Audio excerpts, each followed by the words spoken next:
In Focus is powered in part by Go Chevrolet at I-25 and the Boulder Turnpike. Your source for new or used cars and trucks, and reliable service for most makes and models. GoAutoChevrolet.com.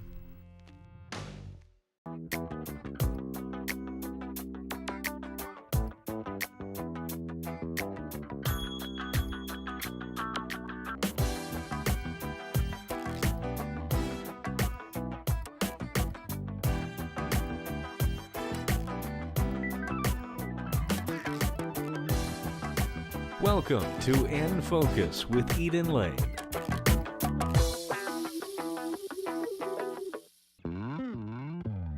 Tonight we jumpstart the holidays at the Arvada Center for their production of Miracle on 34th Street, the musical. Part of our visit took place during rehearsals the first day they were on the stage, and the entire team was filled with the holiday spirit and welcomed us. We begin with our visit with the director, Gavin Mayor. I'm so excited that we got to sneak into some of your rehearsals and your photo call for Miracle on 34th Street, the musical. That's at correct. the Arvada Center. Yeah. Thanks for letting us come in. Oh, thanks for coming. Now, I've never seen this production as a musical before. I mean, the movie is one of my all-time favorite holiday stories. In fact, I'd even watch it when it's not the holidays. I just love this movie. Yeah. And I never make it through without getting a little teary. So tell me, how does it translate to a musical? Well, you know, it's a great musical. It was written by Meredith Willson, the incredible composer of The Music Man, and so the music is just so lovely. And I think it translates really well. There's a lot more focus on the relationship between Doris and Fred in the musical compared to the movie, but the movie is so iconic that we really wanted to try to recreate a lot of that, the feeling of nostalgia that people get when they watch the movie, because I think a lot of people feel the same way that you do about the movie. So it does change the focus a little bit, but it also has to leave room for those musical numbers. And I have to say that as soon as I heard Miracle on 34th Street as a musical, it just sort of clicked, because there's an assortment of some songs we know and some original songs. Absolutely. Are you keeping it that way? Yeah, we're sticking it. We're keeping it as close as possible to the original score. We've made a couple of adjustments again to try to make it feel a little bit more like the movie. We've moved it back to 1949. The play traditionally is set in 1963. That's when it was written. But I feel again like that. I think everybody sees that movie and just thinks of New York in the 40s and what a romantic time it was. And so we really wanted to try to capture that with the production. So it's Brian and your costume designer really dig into that 1940s, just on the verge of the 50s look, too. Absolutely, yeah. Brian found this beautiful postcard on which we're basing the set, and we've kind of used that color palette throughout the entire show. And I think that 1949, just setting it in that specific time, really kind of solidified a lot of choices for us. And Chris has done an amazing job finding those costumes that really are that silhouette and being very authentic with the time period. And Brian kind of trying to create that atmosphere in the set of the 1940s. Why do you think that, since the musical was written in the 60s, why do you think it isn't as well known?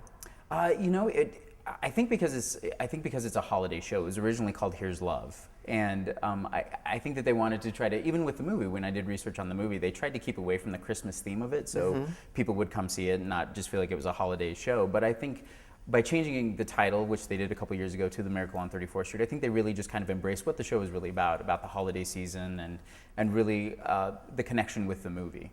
So what's the challenge, since, I mean, so many of us have seen this movie so many times, just like some of the other movies we see at holiday times, Wonderful Life, The Ten Commandments. I mean, it becomes one of those movies that you know the audience is going to be able to quote the lines.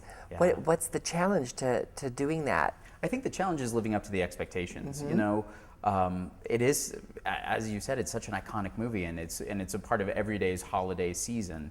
And so trying to live up to those expectations and creating those same feelings that people see when they see the movie, coming and seeing the production is something that we're really trying to do. We really, knowing that people have such a limited time with their families during the holiday season, and that a lot of people are making this their holiday event with their family, we really want to create something really special for them that recreates those feelings that they see when they see the movie.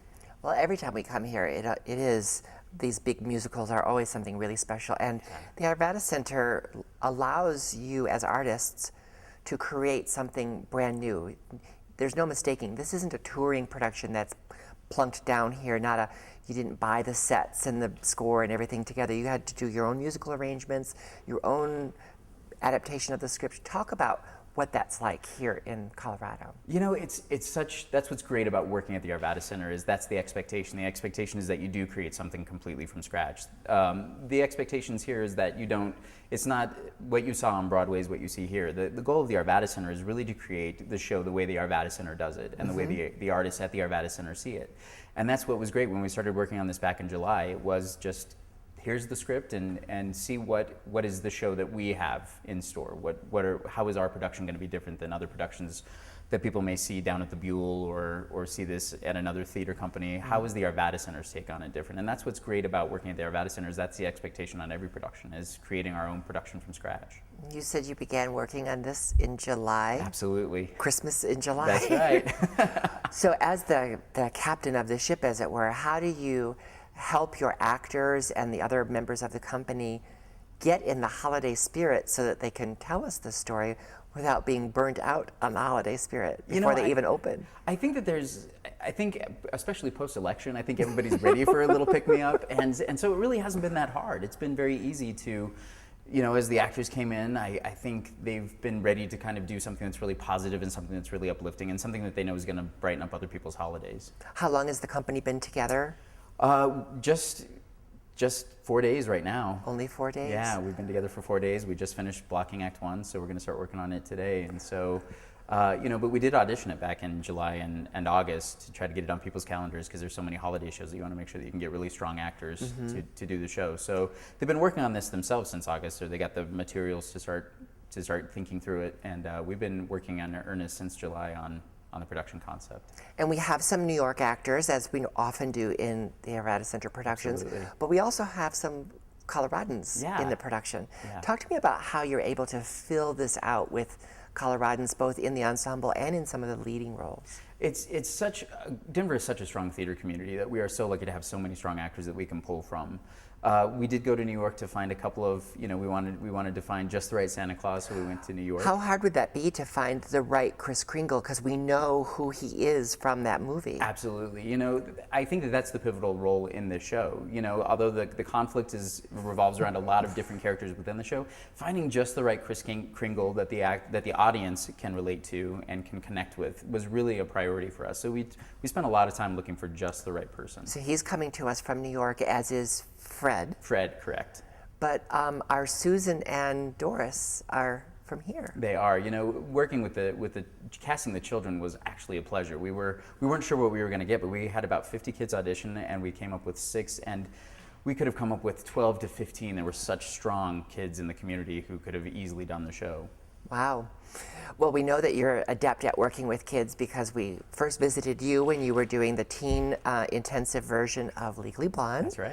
And you have a new program that's happening here at the Arvada Center that just began this fall. We do. It's the Teen Acting Academy, and what we've done is we've auditioned some teens who are really serious about trying to become professionals or go on to college in the art form, and we're just trying to refine their skills and try to give them some experiences and opportunities that will help build them as performers. Perfect time to tell you that I want to meet some of your cast. I want to meet your professional actors great. in this production. Oh, absolutely.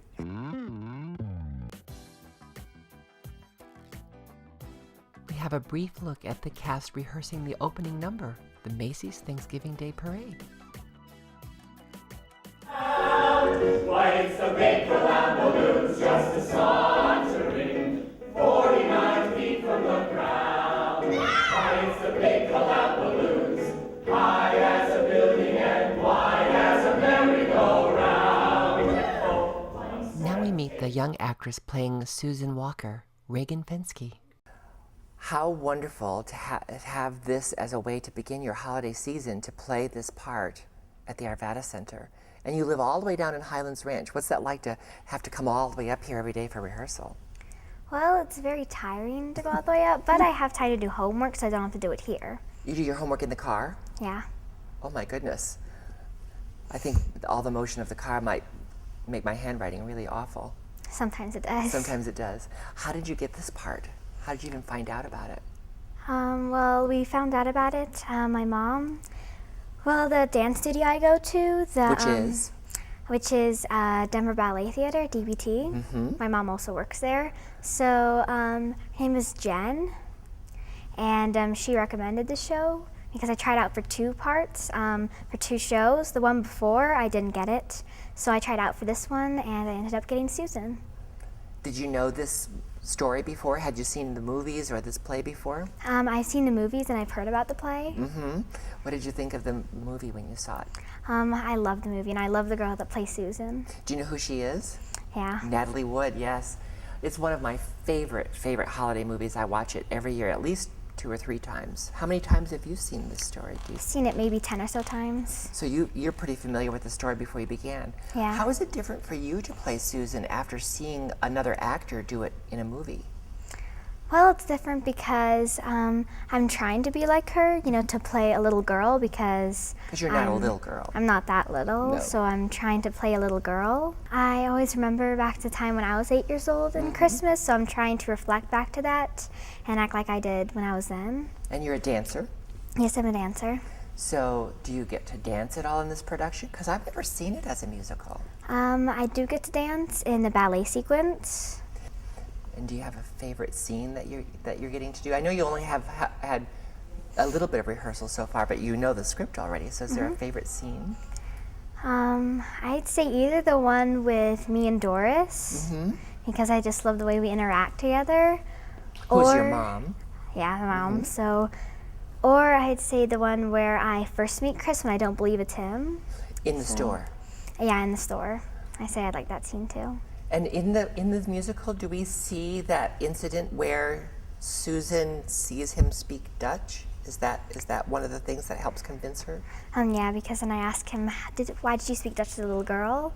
Because I'm watching this all on the side, so then I start to, move into it that he's actually Santa Claus. Do you think Susan finally believes in Christmas and magic and Santa Claus by the end of the show? Yes, I think she does. Because Chris really helps her figure it out that it is real and that she should believe. What do you think? I still like to believe that it's Santa Claus because it's just so much fun because my little cousins come over, and sometimes since my brother's really big now, he likes to dress up as Santa Claus. How fun. And but he's like really big, so he always dresses up as Santa Claus every year. So when you say that you like to believe, it's not necessarily in the specific one person of Santa, it's more kind of like a message or a feeling?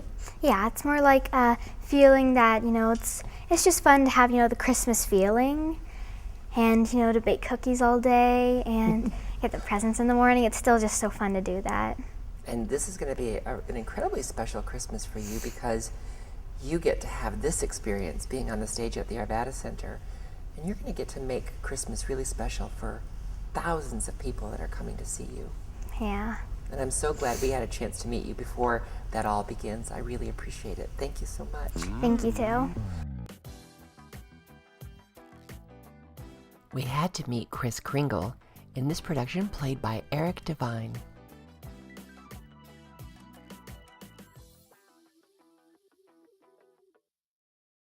The first question our young viewers are going to want to ask me is, are your whiskers real, and do you keep them all the time if they are? They are real, for real. I grew them. Actually, when we auditioned, I didn't hear for a couple of weeks whether I'd gotten the show or not. Back in July. Back in, I think it was August maybe, in New York.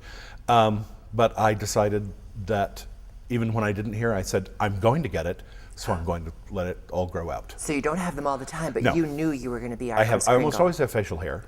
The only time I didn't see my upper lip since 1980 was last summer when I played Edna in Hairspray. No? Yeah, it would be kind of hard to play her with a... It would, yes. Yeah.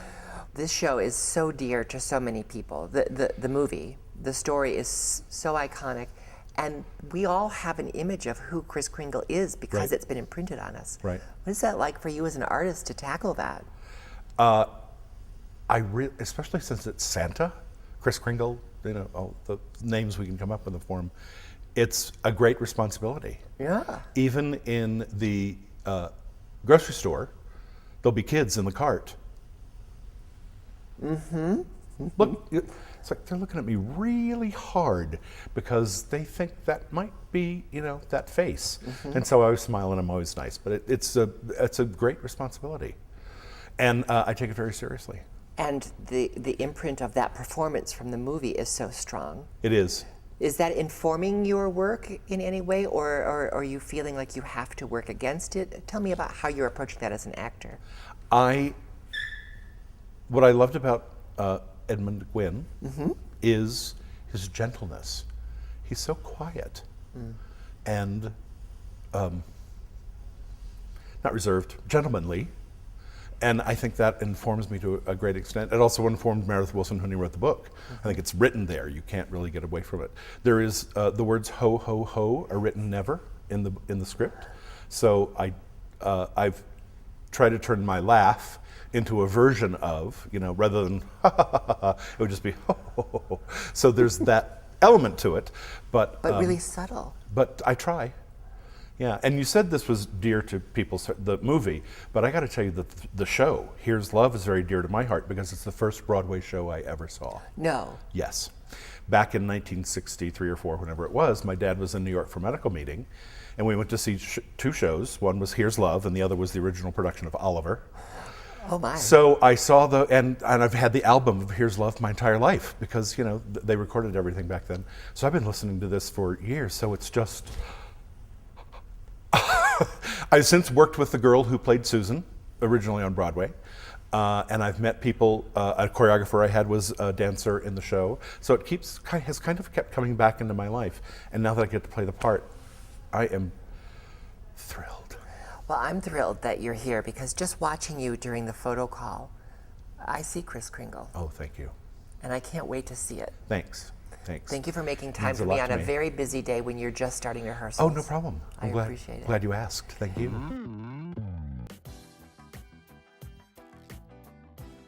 Now we meet Lauren Schiele, who plays Doris Walker, and Jody Madras, who plays Fred Daly.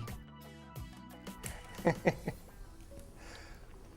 was so fun to watch the interaction between the two of you and the actor playing Susan during your photo call. Because even you're so early in the rehearsal process, I'm seeing your excitement in these characters. What does it feel like to do this holiday story for us? I love performing during the holidays. The entire experience is imbued with a lot more warmth than the rest of the year. People come with an expectancy and a spirit that is unlike any other time. And this production, I think, is going to be very special. The production team, the director, choreographer, everyone has put so much into elevating it even above what's on the page. So I'm watching rehearsals and I'm just astounded by the dancers and the sense of energy. And then, of course, Reagan is amazing. I want to call her Susan because I think she embodies her so beautifully. She's just such a lovely little girl. She's so prepared, and being on, in rehearsal with her has been such a delight. So I don't have to act at all because you fall in love with her the minute you see her. Yeah, She's wonderful. we did too. And how is it for you? You're doing this beautiful, nostalgic holiday show away from home. That's right. How does Well, that feel? it feels great. It's the most wonderful time of the year, and I don't know. Oh, I hear thank you. That's right. That comes later in the interview. But the point is, I don't know how. I know you said it wonderfully, but as an actor, I love doing musicals at Christmas time, at the holiday time, for the very reason is everyone wants to come to a show at Christmas. They want to bring their family. It is the most wonderful time of the year. So For a lot of it's great to be here. A lot of theater goers, this might be the only time of year they come to see That's a right. big production. That's kind of a big responsibility for you as a company. And also, I think too that other musicals have other themes, but this theme is universal, and it holds us together. I think as a community, love, family, friendship, and believing in wonderful values and morals. And that makes coming here just the best. I can already see that you have that essence of optimism and happiness that character requires, and that's so imprinted on us because we all know this by heart. So what is that like for you to take on such a character that we already know and we feel protective of? You know, it's actually pretty easy. I have a great father, so I use my father as my role model for this character to a large extent. And so it's easy in many ways.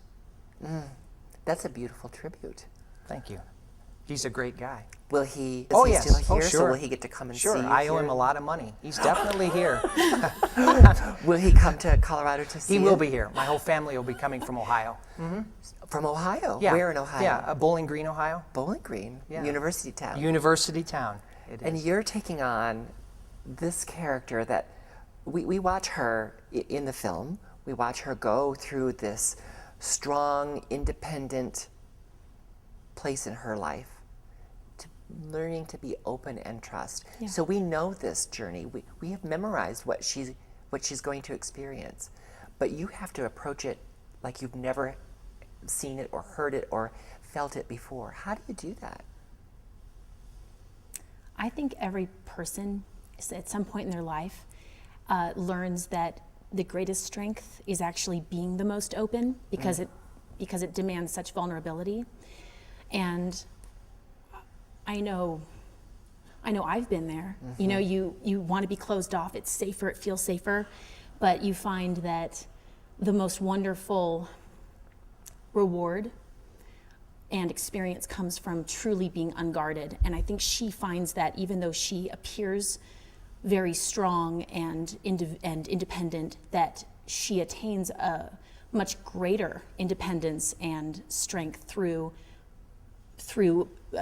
deciding to fall in love again, to take the risk, to put herself out there, and also to be a role model for her child that says, you must risk this, because otherwise life really doesn't have a lot of meaning. If you don't have faith in the unknown, if you don't have faith in love, and you don't risk it, then there really is no point in going forward. So it's I think we all do that in our lives. I know I'll have other chapters where I have to face that again and again and again, because we always learn lessons, but I think we all go through that.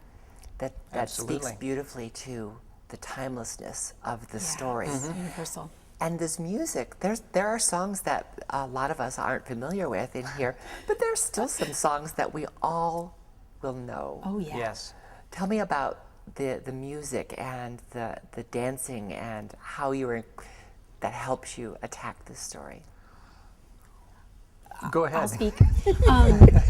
They've added some more of the familiar to the show, and I think it's a wonderful choice. They've added some carols, wonderful orchestral sections where you have these big voices. That's all David Nels. He's added these lush.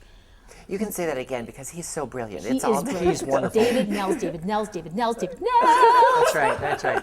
He has added gorgeous sections of lush harmonies, and also little tidbits of either the score from the show or of carols, and so the audience will have ample opportunity to enjoy the carols that they love, but also to be introduced to the new music from the show. And there's some really lovely sections of the show. And also, we could mention the fact that one of the ways we're approaching the material is based upon the Arthur Freed unit. Thank you, 'cause I The couldn't Freed remember. unit was, of course, the big unit, the MGM time period that created Wizard of Oz and Singing in the Rain.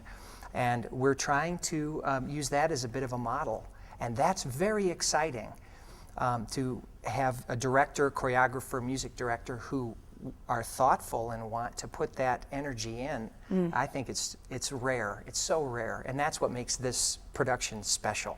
Well, I was really excited when the season announcement came out that this was going to be the holiday show at the Arvada Center, because my holidays wouldn't be complete without the holiday show here. But hearing you guys talk about it, I want rehearsal to be over because I want to come and see you now. I want a little more rehearsal. Okay, we'll give you a little I more just rehearsal. follow her lead when she comes on stage. It's you can see it's easy Well, to thank fall you in for love. sneaking away from your photo call and rehearsal for me Absolutely, today. I it's really been an appreciate honor. it. Thank So you. It's a nice to pleasure. meet It's you. great to meet you. Miracle on 34th Street plays the Arvada Center through December 23rd. There's plenty to see and buy in the galleries during the holiday season. And we learn about how the education programs are participating from ceramics coordinator Bibi Alexander. A little bit about that. Yes, the ACES show is coming up, and that stands for Arvada Center Education Studios. And our students are very excited every holiday season that the ACES show is coming up. Gives them an opportunity to show their work, some of them for the first time. So it could be new artists? Yes, or it could be brand new artists. It could be our regulars that have been here for years that have been perfecting their skills. So it gives them a chance to learn how to show their work, how to get ready for a show, how to set their work. So it's part of their educational process. It's funny that you say that, because I don't think we realize that artists have to learn how to show their work. Yes. Tell me about what you're helping them with in this show. Well, we provide them with all the displays, and so and we go for a gallery setting. It's not like, you know, a lot of draped card tables. We go It's for not a craft show. pedestal. It's not a craft show. We do have a really high quality program, and the student work that comes out is very high quality, and we put it in a gallery setting rather than a craft show kind of setting. Will that be here at the Arvada Center? Yes, it'll be in the upper gallery, December 7th through the 16th. So while we're coming here to celebrate the holidays and see Miracle on 34th Street, the musical, Yes. we get a chance to take a peek at that work. Exactly, it'll be on your way to the theater. Well, I love this kind of work, and we've seen it here at the Arvada Center featured beautifully, and I'm so glad that you made time to meet with us today for the first time. And of course, when the holiday season is over, we'll have to come back and actually see what you're doing here. Definitely. Thank you so much. I would love to have you back. During this holiday season, you can support this one-of-a-kind arts programming. Details are found on our webpage, infocustv.org. That's all for this edition. Remember to join us on Facebook and Twitter. With all that Colorado has to offer, we're here to help you keep it in focus. Thanks for watching. Good night.